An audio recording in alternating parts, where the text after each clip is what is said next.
Praxis DB.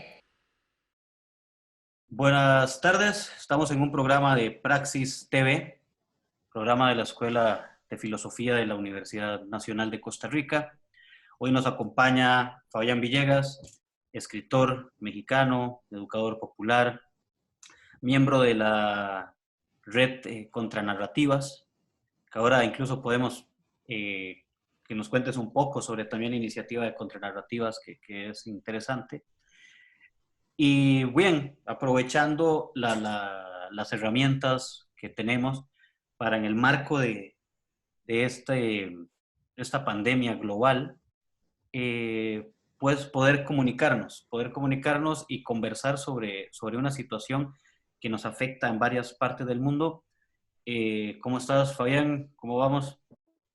Saludos, Esteban, saludos a todo público, al auditorio, saludos a la gente de la Universidad de Costa Rica.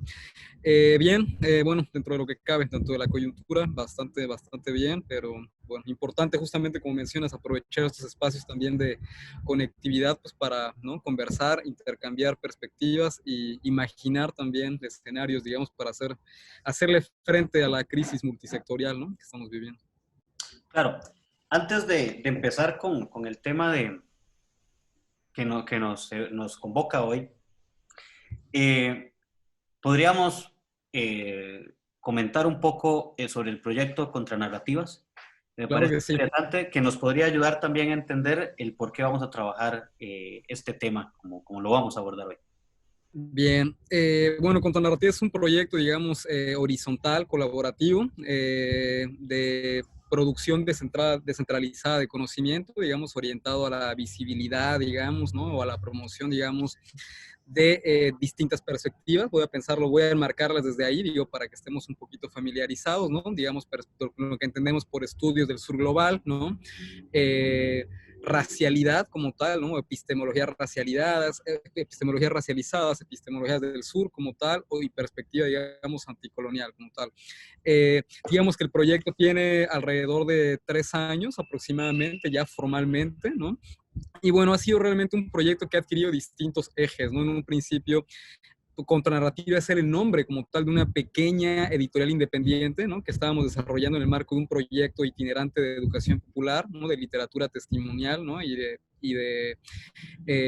pedagogía crítica que estuvimos desarrollando en distintas partes de Latinoamérica. Al final realmente terminó siendo ese nombre de Contranarrativas, más bien un proyecto, una web, la pueden buscar, www.contranarrativas.org. Y bueno, más bien quisimos hacer en este ejercicio de generar, estábamos buscando una plataforma, ¿no?, como tal, que en términos de comunicación libre o de periodismo independiente nos pudiese de una u otra forma disputar, nos permitiera, digamos, disputar cierto tipo de temas, cierto tipo de narrativas, vamos a pensarlo de esta manera, ¿no?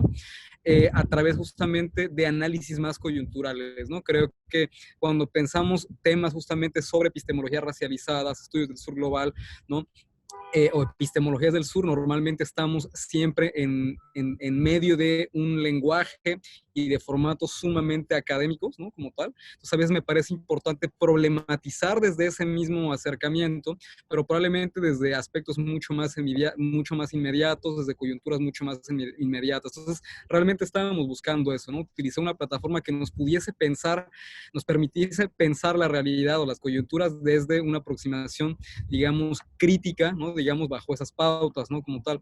Después el proyecto fue, digamos, transicionando a ser más un espacio, digamos, de producción descentralizada de conocimiento, en el cual generamos, digamos, talleres, seminarios, congresos a través de universidades públicas, ¿no?, como tal, centros culturales, espacios museográficos, y bueno, a través también de nuestra propia plataforma, ¿no?, como tal. Hemos ido también autonomizando ese espacio, digamos, de formación y de encuentro, que ha crecido bastante. Actualmente estamos desarrollando el 12º seminario, en el cual ha participado muchísima gente, ¿no?, como tal, de, no sé, más de 20 países, ¿no?, no sé cuánta gente, muchísima gente, ¿no?, mediante seminarios que son presenciales y virtuales, ¿no?, como tal, que igual los pueden consultar igual en la web y que pueden consultarlos en la plataforma, en las plataformas en las redes, como tal, las redes sociales.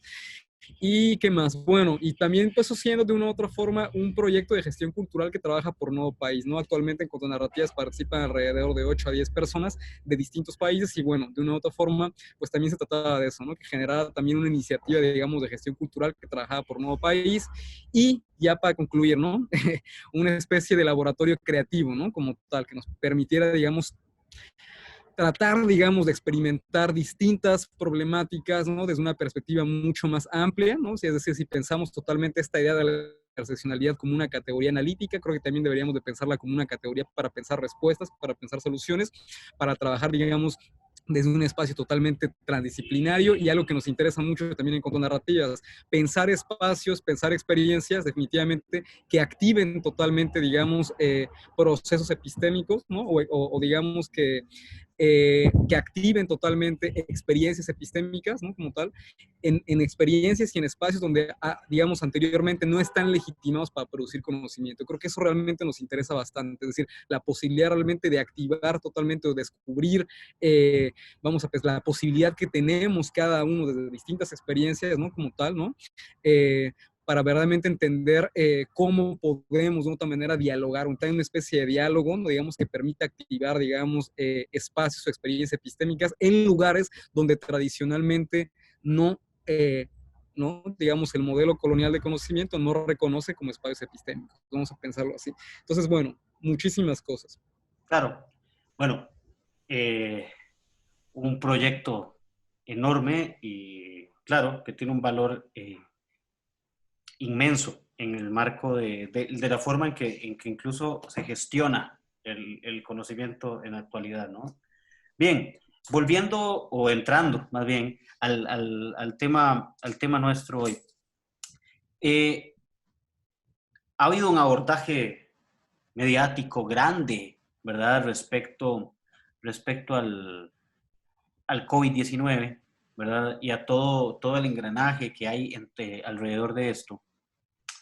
Pero normalmente, y aquí muy bien hacia el nombre de contranarrativas, hay una narrativa oficial que es la que se ha apoderado, ¿verdad?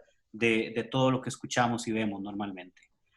Eh, desde tu experiencia, desde los análisis o las reflexiones que se han hecho incluso dentro del colectivo respecto a esto, ¿qué podríamos hablar o qué podríamos referirnos respecto a esa otra forma de ver y entender las implicaciones que tiene esta pandemia? Pensemos en grupos vulnerabilizados, grupos racializados, en aquellas poblaciones que incluso ya que de todas maneras sufrían serios procesos de discriminación, ahora se duplican, ¿verdad? Incluso habitantes de poblaciones marginalizadas, donde pensémoslo de esta forma, los grupos más privilegiados ahora les suelen ver incluso como focos de infección más fuertes, más grandes, ¿verdad? ¿Cómo podemos ver esto desde esa otra narrativa que nos muestra? Bueno, Esteban, creo que son, como lo mencionas, ¿no? Son como, es una lectura muy, muy, muy compleja, o voy a decirlo de esta manera, creo que el escenario, la coyuntura, demanda una lectura totalmente muy compleja, ¿no? Yo creo que definitivamente la crisis del COVID-19 de una u otra forma ha develado, por decir de alguna manera, una crisis civilizatoria, ¿no? Yo creo que incluso llamarle crisis multisectorial a veces, ¿no? Como tal, se queda corta, digamos, para entender el nivel de afectación, el nivel de impacto y daño que está generando, ¿no? O que va a producir como tal a todas las escalas, ¿no? Es decir, tenemos definitivamente un impacto como tal. Estamos viendo el colapso de los sistemas sanitarios, ¿no? Como tal, ¿no?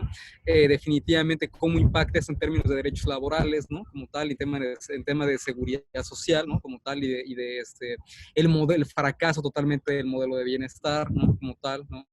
La manera también en la que impacta, obviamente, vamos, no solamente que impacta, cómo agudiza totalmente desigualdades estructurales, ¿no? Definitivamente, ¿no? Como tal.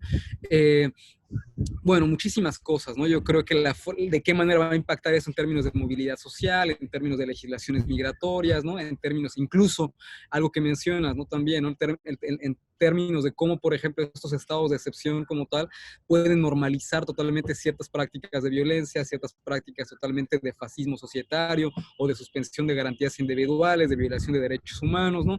Es decir, incluso cómo totalmente el tema de la salud, incluso con estas iniciativas, ¿no? Actuales, ¿no? Por ejemplo, de pasaportes de inmunidad, ¿no?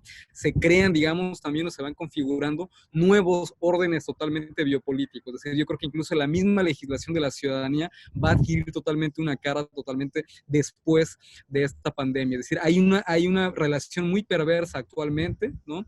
Entre salud y ciudadanía. Siempre la ha habido, ¿no? Pero creo que nuevamente se va a agudizar, ¿no? En la cual definitivamente la salud va a adquirir como que un rol totalmente casi como un imperativo jurídico. Y ojo, no me refiero como un imperativo jurídico en el asunto totalmente redistributivo, ¿no? En el asunto reparativo, sino en el asunto explícitamente, ¿no? De como una especie de responsabilidad cívica, ¿no? Como tal, ¿no? Entonces, creo que sí estamos frente a un escenario bastante distópico, si lo queremos ver de esa manera, ¿no? Es decir, hay, digamos, que se están anticipando muchísimas crisis, ¿no? Que estaban totalmente ya sobre la mesa, ¿no? Definitivamente, pero creo que sí, definitivamente estamos también ante un escenario un tanto imprevisible. Estamos, digamos, como que viendo, digamos, la contemporaneidad o la articulación de distintas crisis, de distintos vectores de violencia, de distintos vectores de desigualdad, de distintos vectores totalmente de opresión, y que incluso si podemos estar charlando de la crisis ahora en este momento, y probablemente la perspectiva que tenemos ahora no es la que teníamos hace 2 semanas, ni la que teníamos hace un mes, ni va a ser definitivamente la que vamos a tener en un mes. Es decir, la crisis se ha ido agudizando, digamos, con el tiempo y está, digamos, transicionando radicalmente de un día a otro. O sea, pasamos de empezar con la crisis, digamos, con la infodemia, ¿no? Es decir, con la narrativa totalmente de la calamidad natural como tal, de que el desastre natural es un desastre natural, ¿no? Digamos, como esta idea del desastre natural como algo ahistórico, ¿no? Como tal, y totalmente de ahí pasamos definitivamente a esta idea, digamos, un tanto fascista, porque así realmente como lo pienso a veces, ¿no? De la responsabilidad cívica, ¿no? Como tal, a partir justamente del confinamiento social, ¿no? Como tal, de entender el confinamiento como un asunto de responsabilidad cívica únicamente y no entenderlo también desde un proyecto mucho más integral, digamos, o más crítico para entender la gestión de la pandemia como tal, ¿no? Pasamos de eso, ¿no? Como tal, pasamos definitivamente a empezar a entender totalmente el fracaso del modelo neoliberal en el sistema sanitario, ¿no? Como tal, a entender justamente ya las crisis, digamos, estas crisis multisectoriales, ¿no? Del sistema sanitario, ahora definitivamente el tema de los derechos laborales, ¿no? Millones de trabajos perdidos en todo el mundo, ¿no? Millones de suspensiones indefinidas, millones de despidos, etcétera, etcétera, ¿no? A pasar también ya a ver otro tipo de crisis, ¿no? Crisis asociadas, por ejemplo, también al tema, por ejemplo, de soberanía alimentaria, ¿no? O sea, que estamos ya preguntándonos muchas cosas, ¿no? Como tal, ¿no? O sea, es decir, creo definitivamente que la crisis está transversalizando todo, la vida misma, ¿no? Incluso también esto que estábamos conversando, el tema de cómo también el confinamiento social, las medidas que están adoptando a nivel regional en Latinoamérica, Caribe, pero también en el mundo entero, ¿no? Están representando, sí, violaciones totalmente de derechos humanos, violaciones, suspensiones de garantías individuales, es decir, están representando vectores de violencia. Y concretamente con la pregunta que estás haciendo en ese sentido, que me parece pertinente, obviamente la población históricamente marginalizada, históricamente precarizada, o la población que ha estado históricamente, digamos, sujeta, ¿no? A estas desigualdades estructurales, es la población que está siendo obviamente mucho más violentada, mucho más agravada por esta pandemia, ¿no? Como tal, sin entrarle formalmente, que eso lo podemos platicar más adelante, ¿no? Sin entrar directamente con cómo totalmente las desigualdades estructurales o cómo el racismo estructural, el racismo sistémico, definitivamente vulnerabiliza totalmente cuerpos, vulnerabiliza totalmente, vamos a decirlo, más que vulnerabilizar en ese sentido, racializa la pandemia. Creo que es importante también que lo pensemos ahí, ¿no? Lo decía ayer en un comentario, es decir, por ejemplo, específicamente en el contexto de los Estados Unidos, ¿no? Decía un autor, Ralph Ellison, ¿no? Que decía que si en Estados Unidos llegaba totalmente una gripe, la población negra automáticamente la resentía como una neumonía, ¿no? Es decir, como es una metáfora perfecta para pensar cómo realmente estamos percibiendo o cuáles son las afectaciones, digamos, la estratificación, digamos, del impacto que está teniendo la pandemia en el mundo, ¿no? Claro. A ver, esto nos lleva, bueno, a pensar un montón de de cosas respecto a esto que pensabas, desde la relevancia de un modelo de seguridad social administrado por el Estado, ¿verdad? O sea, público en este caso, ¿verdad? Que ha dado muestras a nivel mundial los problemas que está generando en los países donde la seguridad social es casi nula, ¿verdad? La forma en que se ha abordado esto. Y además, bueno, esto otro que mencionas, que me parece sumamente importante, porque a veces podríamos pensar que la narrativa con la que se ha tratado de abordar el tema del COVID-19 y la crisis, cuando se quiere hablar incluso de la crisis económica, no solamente la crisis sanitaria, ¿verdad? Porque hay un tema respecto a la crisis sanitaria que es las posibilidades de esa higiene, de esa higienización que hay que mantener, cuáles sectores en efecto pueden sostener esas medidas, ¿verdad? Claro, El término también de acceso a agua potable, claro, a ver, a los desinfectantes, al cloro, al jabón líquido, etcétera, ¿verdad? Eh, y que haya sido amplios sectores de población catalogados desde casi de focos de infección antes de la pandemia, ahora a partir de la pandemia, aún más, ¿verdad? Y esto nos vuelve la mirada precisamente a estas poblaciones que ya históricamente han cargado eh, los problemas que nos presenta un sistema político y económico que se encarga de ensanchar las desigualdades y se encarga de premiar ciertas conductas y comportamientos individuales que van en contra del colectivo, y entonces cuando se polariza, se generan estas circunstancias, encontramos que incluso la misma narrativa de la solidaridad eh, excluye poblaciones que no se encuentran dentro de esos grupos o esos llamados a la solidaridad, ¿verdad? Que se claro. podrían pensar, ¿no? Claro, sí, no, eso que dices es súper importante, o sea, incluso es algo que recientemente platicábamos, ¿no? O lo que entendemos también como por esta perspectiva, por ejemplo, de racismo medioambiental, ¿no? Es decir, obviamente, por ejemplo, ¿no? Ya estamos entendiendo claramente que incluso un factor, por ejemplo, de letalidad, ¿no? Me refiero estadísticamente para pensar el virus, ¿no? eh, está asociado totalmente a prevalencias o de cierto tipo de condiciones de salud, ¿no? Que tienen que ver, por ejemplo, con problemas respiratorios, ¿no? Con diabetes, ¿no? Con hipertensión, etcétera, etcétera, ¿no? Como tal, que son condiciones de salud, incluso que si uno las piensa focalizadas por país, por contexto y demás, en las como son condiciones de salud que terminan teniendo prevalencia cierto tipo de comunidades racializadas, ¿no? Como tal, o sea, tanto por el tema, por ejemplo, o sea, por muchísimas razones. Voy a empezar por ahí, ¿no? Nada más. O sea, el tema de la salud, como tal, el tema de la nutrición, me parece importantísimo, ¿no? Como tal. El tema totalmente espacial, de posicionalidad, ¿no? Me refiero de espacio de donde se vive, ¿no? Como tal, es decir, que sabemos perfectamente que el nivel de contaminación e intoxicación al que se está expuesto en lugares mucho más precarizados como tal, dentro de la modernidad capitalista como tal, no es igual, no es el mismo aire que se respira, ¿no? En un espacio mucho más precarizado que un espacio menos precarizado, es decir, el nivel de contaminación funciona diferente en muchísimos contextos, ¿no? Como tal, ¿no? Por otro lado, obviamente, el tema de prevalencia de salud, definitivamente, vuelvo y lo repito, ¿no? Por muchísimos factores que tienen que ver con alimentación, con nutrición y también definitivamente el tema de acceso a salud, ¿no? Como tal, el tema de acceso a coberturas de salud, digamos, completas, obviamente, en el cual entendemos que las poblaciones históricamente marginalizadas o que han estado, digamos, sujetas a esos problemas de desigualdad estructural, no han tenido y siguen sin tener acceso como tal, digamos, a coberturas de salud completas. Obviamente el tema de desigualdad de renta, ¿no? Como tal, el tema de hacinamiento en la vivienda, creo que también es importante, ¿no? Como tal, y hay algo que mencionas tan importante en el tema laboral, ¿no? Es decir, cómo totalmente se vuelve totalmente inviable cumplir totalmente las reglas del confinamiento, ¿no? Bajo esquemas laborales, ¿no? Donde se exige, digamos, básicamente trabajar, ¿no? Como tal, donde no ha habido una suspensión oficial del trabajo, ¿no? Como tal. Entonces, ¿qué pasa? Me refiero con esto, ¿no? Obviamente es un asunto de sentido común. Obviamente, digamos, la posibilidad, digamos, de exponerse al contagio, pues se maximiza, ¿no? Entonces, es interesante incluso, ¿no? Y ya no hablar, digo, por ejemplo, de población migrante también, ¿no? Que también es algo que me parece importante.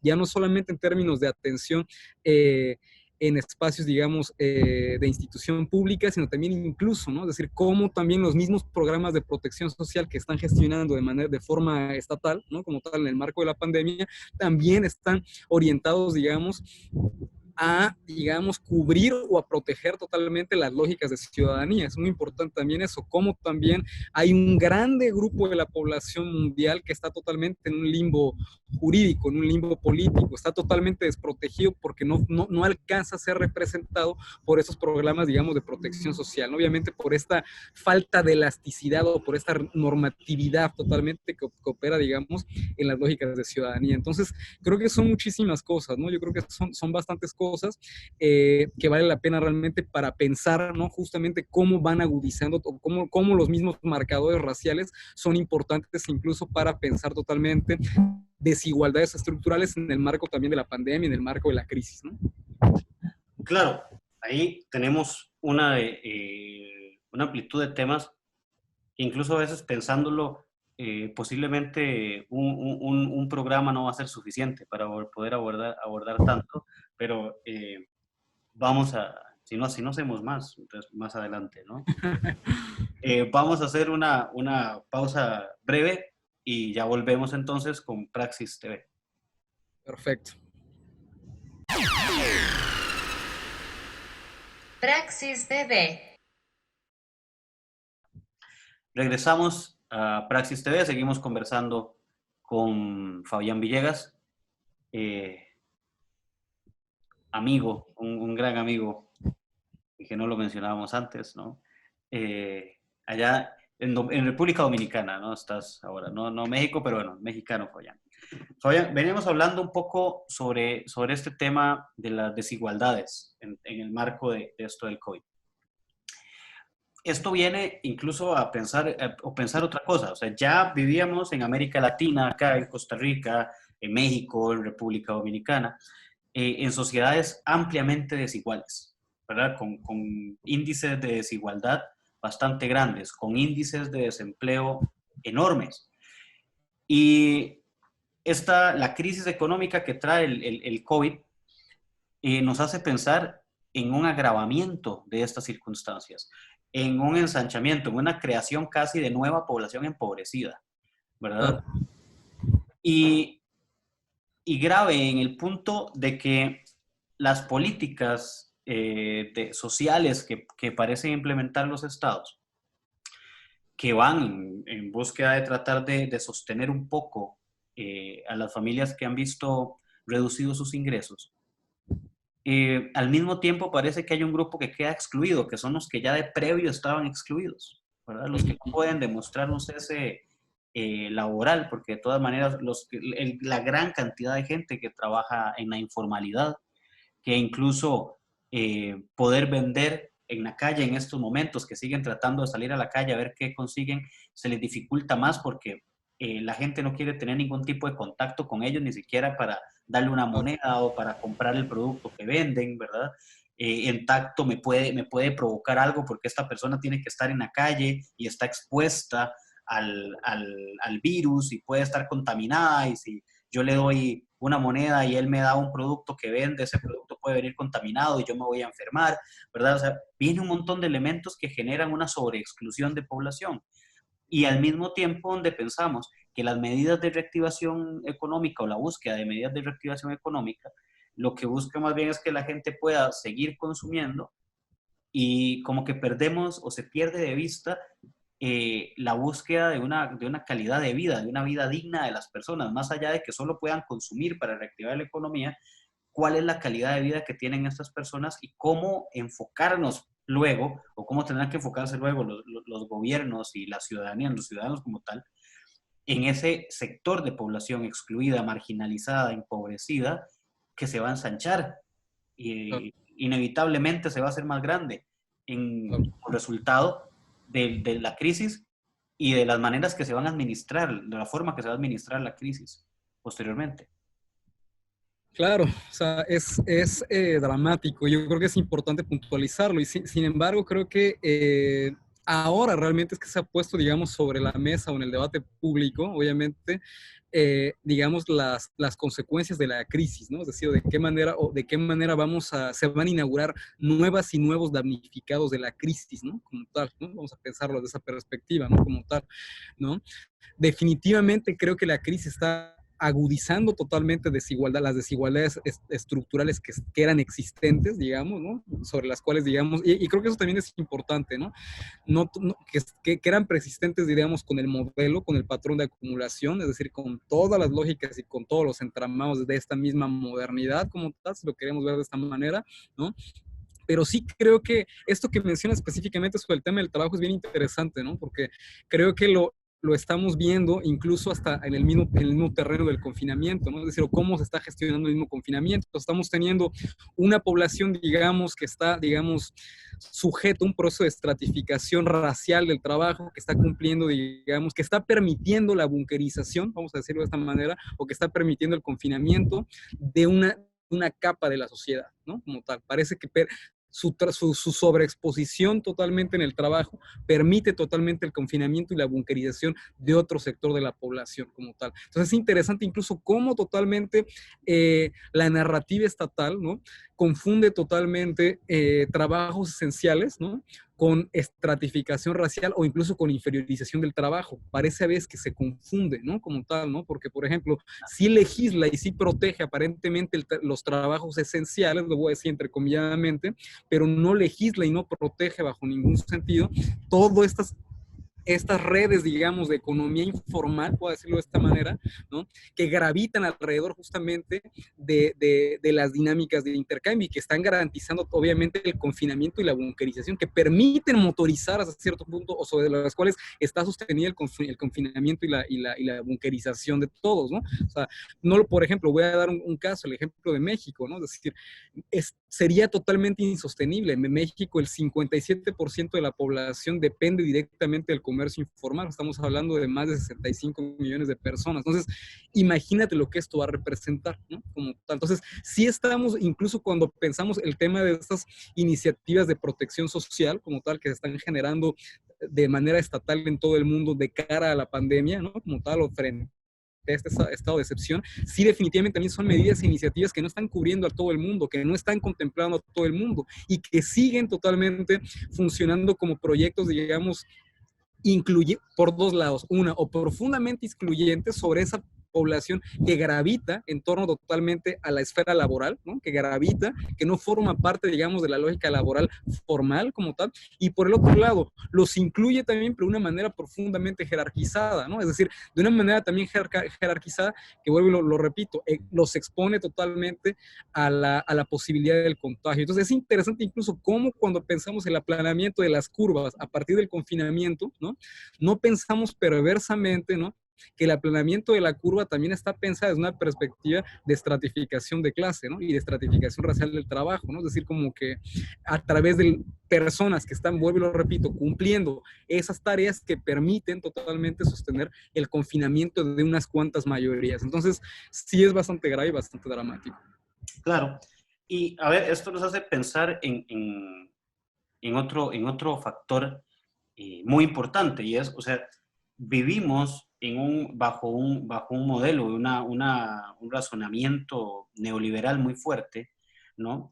Que se ha encargado de producir y reproducir desigualdades, ¿no? Uh-huh. O sea, una producción y reproducción de desigualdades enorme que, a ver, si tiene que venir una crisis de este tipo para hacerlas visibles, ¿no? Porque han estado ahí, y si ha existido un argumento de que la población que se encuentra empobrecida es porque quiere estar así, porque es su falta de ímpetu, porque no estudiaron, porque no se esfuerzan, ¿verdad? Ese discurso neoliberal para legitimar la exclusión social. Claro. Que en el marco de una crisis de estas, nos demuestra lo profundamente inhumano que puede ser un sistema que administra los cuerpos de esta forma, ¿verdad? En el mismo sentido de hasta qué punto lo que necesitamos es que sigas produciendo para que el sistema siga funcionando. En el momento que no puede salir a trabajar, en el momento que no se puede seguir produciendo, entonces ya empezamos a ver con miedo lo que podría acontecer, pero a ver, es una realidad que un gran sector de población ha vivido desde siempre y nunca se le ha prestado atención o no se le ha querido prestar la atención debida. Y eso que dices me parece interesante por muchas razones. O sea, yo creo que estamos viendo dos cosas y me parece también un rasgo totalmente de esta crisis civilizatoria, ¿no? Como tal. O sea, por un lado, definitivamente, creo que dos cosas, ¿no? Yo creo que la violencia, esto es algo que también que ha permitido poner de relieve la crisis, ¿no? Es decir, la violencia como tal o la indiferencia que no solamente viene totalmente del Estado y de sus instituciones, sino también incluso en la misma sociedad civil, como totalmente interpelados, totalmente bajo el miedo o bajo la narrativa de la calamidad viral, tal, ¿no? Estamos siendo profundamente indiferentes, ¿no? Como tal, con todo ese segmento de la población, digamos, que está, ¿no? Digamos, sujeto a estas desigualdades estructurales, ¿no? Como tal, o sea, es decir, como muchas de los ejemplos en todo el mundo, ¿no? Casos, digamos, particulares de violencia ejercidos sobre población que no está cumpliendo las reglas del confinamiento por asuntos totalmente de salir y ganarse la vida y defender la vida con trabajo, no hay más, ¿no? Eso por un lado, ¿no?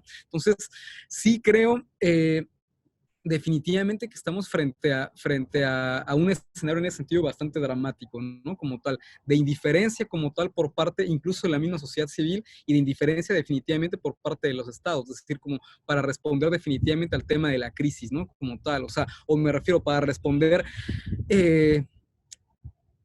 para sostener definitivamente, ¿no? Digamos, las consecuencias de la crisis, ¿no? Yo creo que sí es bastante dramático, ¿no?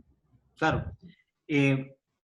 Bueno, hay otros elementos a trabajar. Quisiera que vamos a hacer una breve pausa de nuevo, pero vamos a volver ya en el último bloque que nos queda sobre un elemento que mencionabas muy importante, que es la racialización de la pandemia. Y me parece que es un elemento importantísimo que no podemos dejar de lado, tenemos que abordarlo en esta conversación.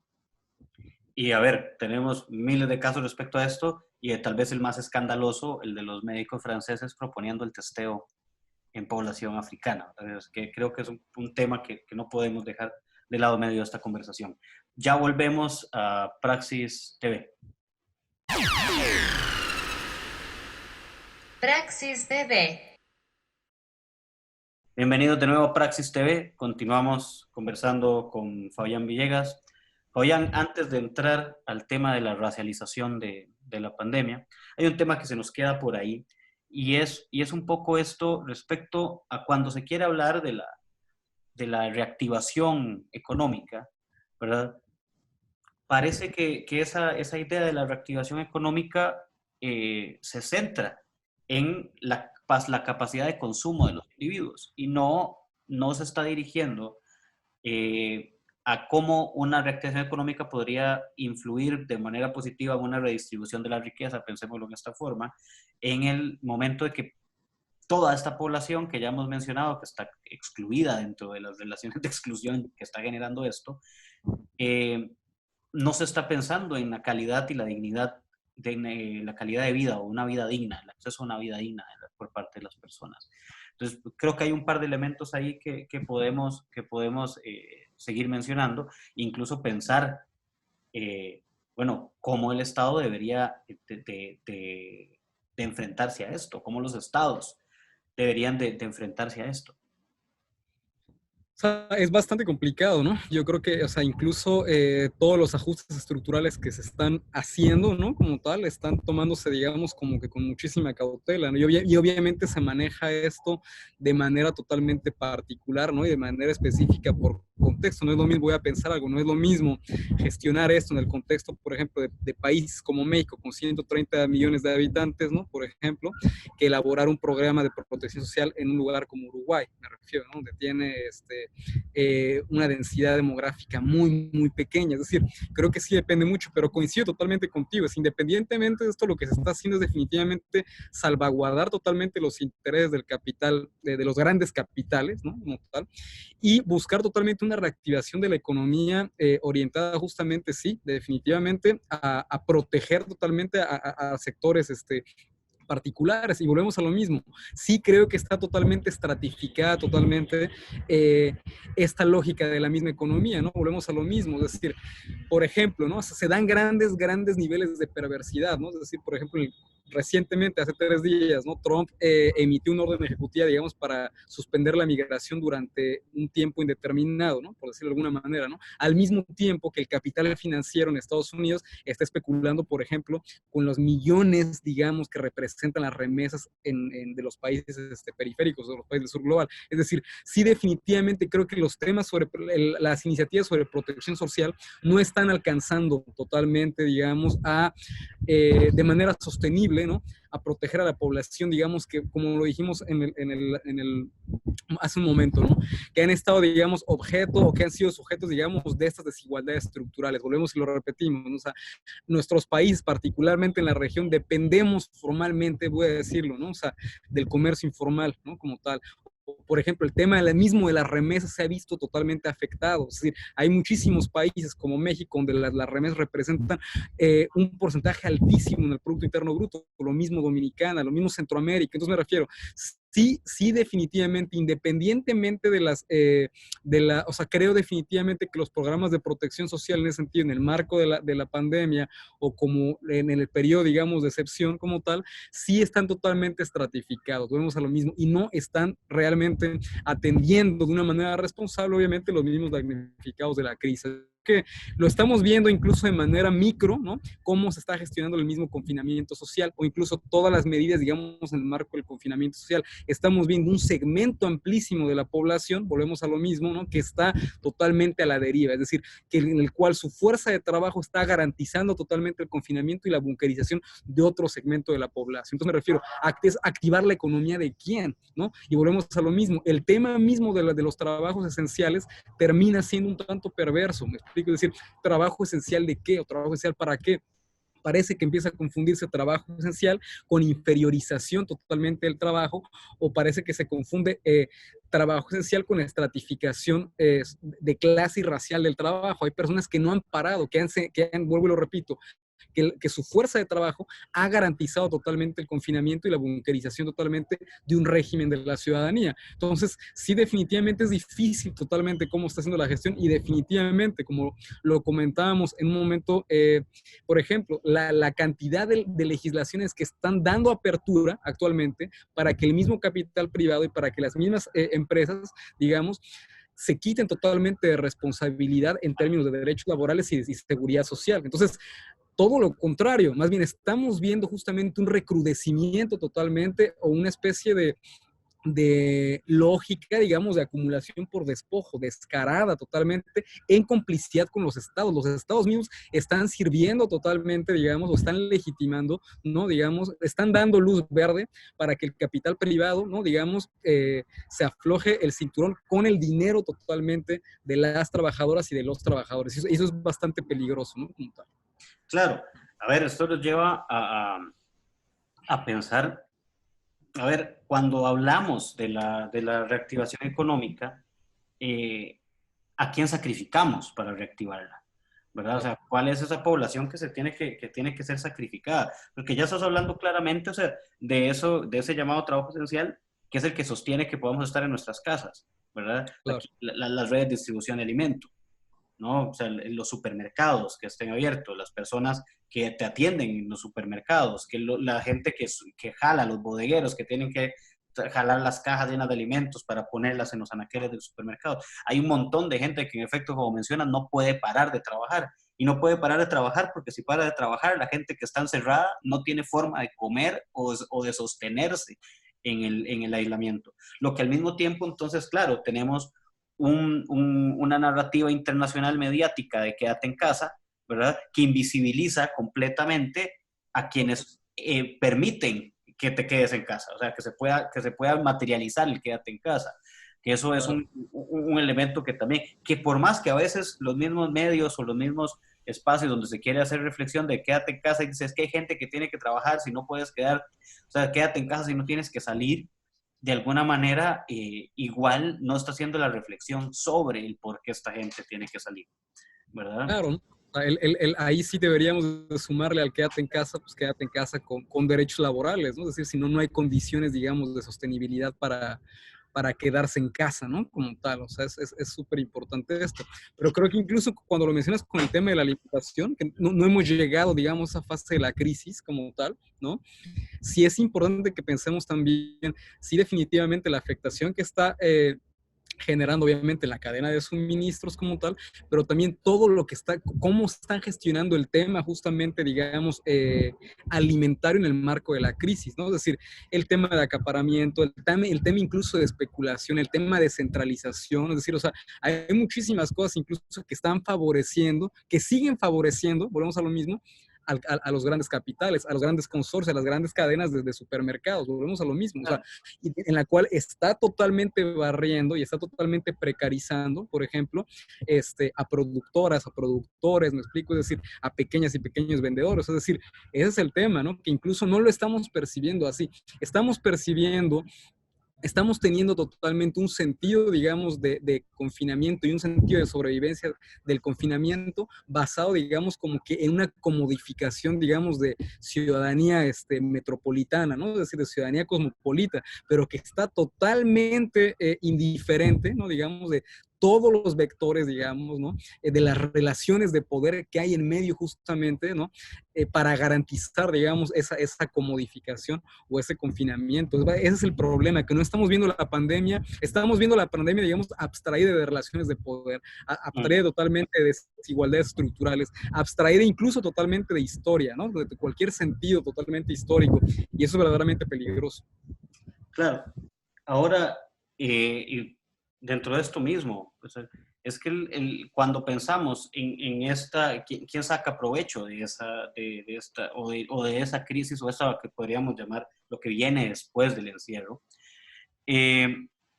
Claro, cuando tratamos de pensar en algunos grupos, ¿no? que quedan excluidos de estas dinámicas, podríamos llegar a una normalización de la precarización laboral, que ya ha venido casi normalizada, pero que además ahora adicionalmente vamos a empezar a tener una mayor precarización que incluso podría hasta parecer casi de sacrificio de de los grandes capitales y de los grandes grupos económicos, de decir, por lo menos te estamos sosteniendo en el empleo, ¿verdad? Claro, No te estamos despidiendo. Entonces, claro, ahí claro. puede cambiar la narrativa. No, y Pero bueno, está pasando, Esteban, o sea, está pasando. Hay muchísima gente que está aceptando totalmente o que aceptó ya irse a su casa suspendida, ¿no? Sin salario, ¿no?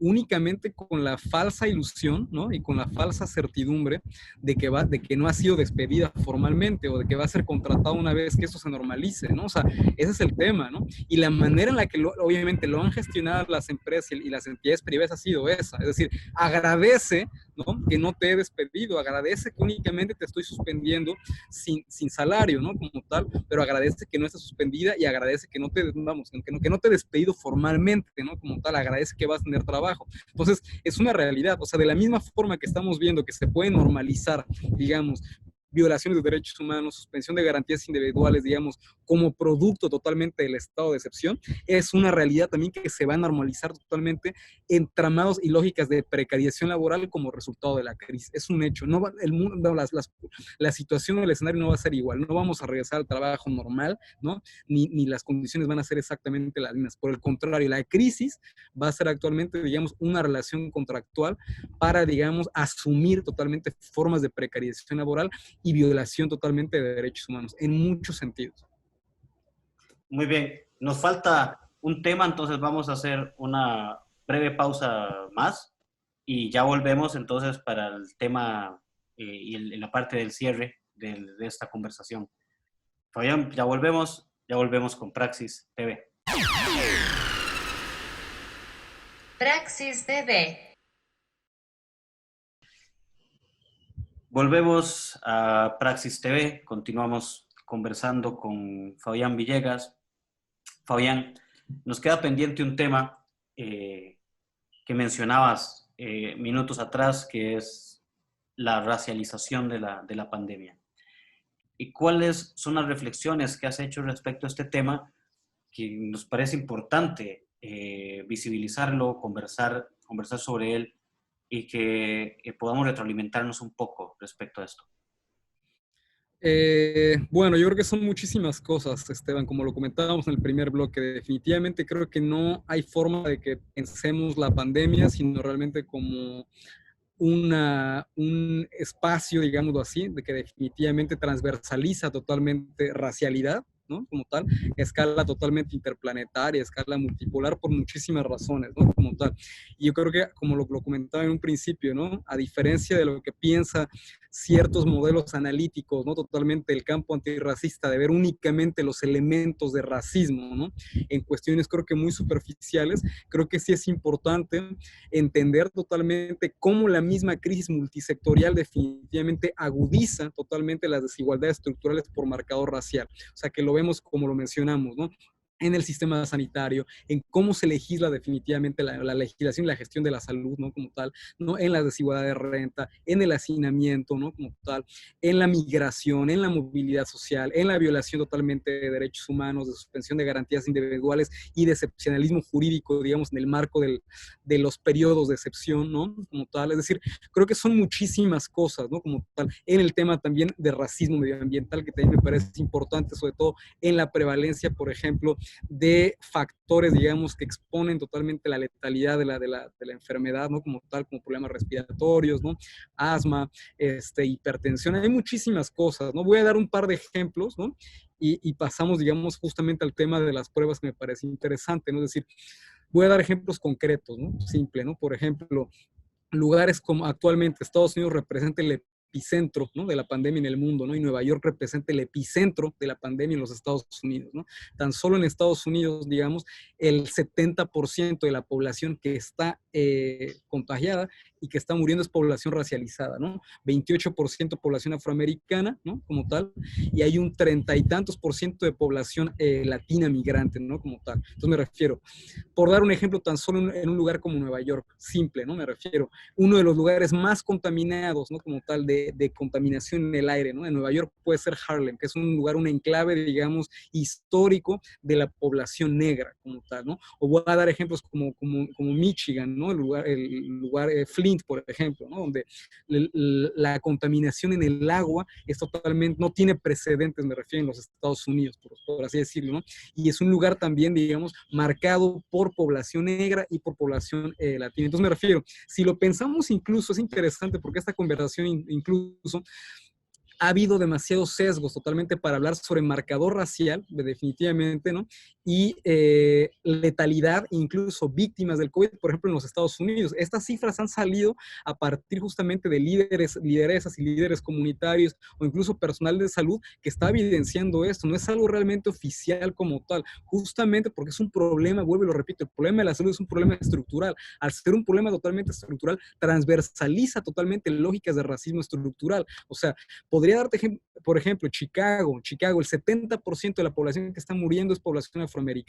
Luisiana tiene, por ejemplo, voy a decirlo así, solamente un tercio de la población de Luisiana es afroamericana. Sin embargo, el 60% de la población enferma de COVID-19 es población afroamericana. Es decir, es lo mismo, por ejemplo, Detroit, ¿no? Como tal, tiene solamente 28% de población afroamericana, sin embargo, tiene 66% de población contagiada afroamericana. Es decir, creo que no hay forma que lo pensemos al margen de eso. Entonces, ahora, si pensamos de qué manera también racialidad, ¿no? Como tal, lo pensamos obviamente en el tema de los derechos laborales, por ejemplo, en el tema de la movilidad, desplazamientos. Hay que ver, por ejemplo, el caso de la India, ¿no? Como tal, o sea, me refiero, los grandes niveles de desplazamiento, ¿no? Como tal, ¿no? De despojo como tal, ¿no? De movilidad y de migración generado justamente por la pandemia no tienen precedentes y definitivamente están racializados como tal en un lugar como la India, ¿no? En ciudades incluso grandes, los centros financieros como Mumbai, por ejemplo, ¿no? Es decir, estamos definitivamente, o lo que comentamos un poquito en el primer bloque, el tema mismo de la investigación, los protocolos de investigación médica y las pruebas justamente de test para para vacunas y desarrollo, por ejemplo, de antirretrovirales y demás, ¿no? Y de medicamentos. O sea, esto tiene muchísimo tiempo. O sea, me refiero, no es nuevo. Incluso si rastreemos uno de los grandes, vamos a pensarlo así, una de las grandes enfermedades o virus, ¿no? Como tal, sobre los cuales se ha hecho un enorme totalmente lobby político, ¿no? Como tal, y de gran rentabilidad económica, como ese tema de VIH, podríamos entender justamente, ¿no? Digamos, la complejidad o el complejo industrial racista sobre el cual, digamos, se ha desarrollado la investigación médica en países no solamente africanos y países del suroeste asiático, en países, en mismo Centroamérica, me refiero, cuando pensemos todo, por ejemplo, voy a dar un ejemplo muy concreto, ¿no? Como tal, con el tema de test, que es interesante. El tema, por ejemplo, de sífilis, ¿no? En el contexto, por ejemplo, de posguerra, de la Primera Guerra Mundial, ¿no? Como tal, los lugares donde el gobierno de los Estados Unidos probó totalmente test, digámoslo así, ¿no? Para combatir la pandemia de la sífilis, ¿no? Como tal, ¿no? Fue uno, principalmente Alabama, que tenía una específicamente con población esclava, negra, ¿no? Y el otro fue Guatemala en los años 40, ¿no? Es decir, como que hubo una generación en Guatemala, ¿no? De alrededor de 200,000 personas, ¿no? Que fueron contagiadas de sífilis como tal, ¿no? Por no hablar ni siquiera, bueno, el tema de la meningitis en el contexto de Nigeria, cómo realmente se generó, o el tema del cólera, por ejemplo, recientemente en el contexto de Haití. Si me explico, es decir, una, por pruebas y por protocolos de investigación médica, otras por negligencia y complicidades totalmente institucionales, pero me refiero, o sea, el tema de entender muchísimos países africanos, ¿no? Como tal, como depositarios, vamos a pensarlo así, de estos protocolos, de estos proyectos de investigación médica, está totalmente relacionado con el papel que juega el Banco Mundial y el Fondo Monetario Internacional en entender la obligación que tienen estos países para hipotecar, para recibir totalmente créditos. Es una realidad totalmente.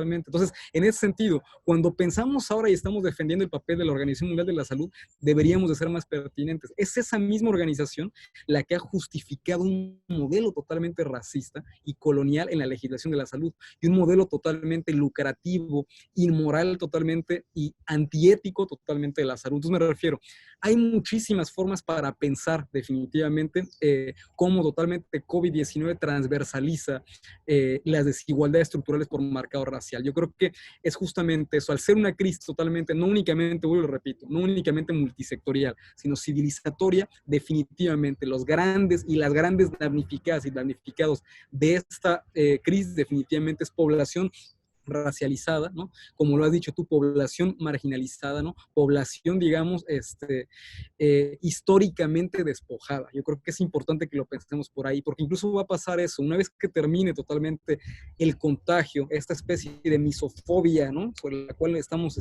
socializando, ¿no? El confinamiento, van a quedar millones, ¿no? De damnificadas y de damnificados, justamente el resultado de la crisis, ¿no? De la crisis económica, ¿no? Como tal, que van a estar totalmente, que van a ser invisibles totalmente como damnificados, no van a tener ese lugar de sujeto y de sujetas históricos. Entonces, creo que es importante entender obviamente la afectación que está generando a escalas, vamos, dramáticas, sin precedentes, en los que, vuelvo y repito, y como lo mencionaste, Esteban, la población racializada y la población históricamente más marginalizada es la que lo va a sufrir. Sí, el escenario no pinta optimista en muchos ámbitos.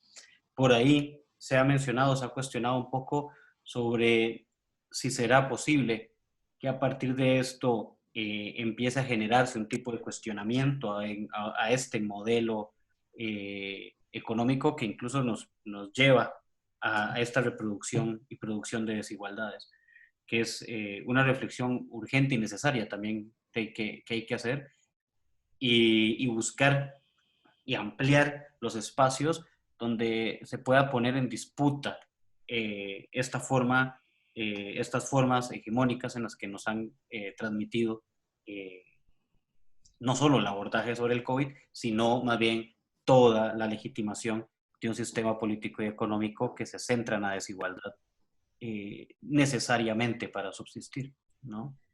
Totalmente. Fabián, muchas gracias.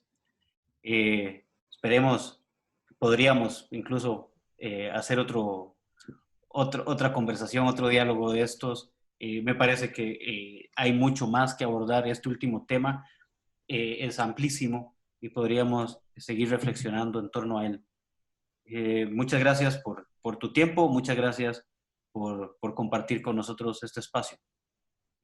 Al contrario, Esteban, al contrario, gracias a ti, gracias a la gente que sigue el proyecto y siempre totalmente abierto a seguir construyendo, ¿no? Y creo que eso es importante, eso, pensar totalmente en un ejercicio de imaginación política, obviamente el mundo que se viene, anticipar justamente las crisis y pensar totalmente en un ejercicio de solidaridad, totalmente cómo nos vamos, de qué manera vamos a enfrentar la crisis, porque creo que estamos frente a un escenario inédito, sin precedentes. Entonces, bueno, nada más dar las gracias y estamos en comunicación. Perfecto. Muchas gracias. Esto fue Praxis TV, programa de la Escuela de Filosofía de la Universidad Nacional de Costa Rica. Nos vemos pronto. Muchas gracias.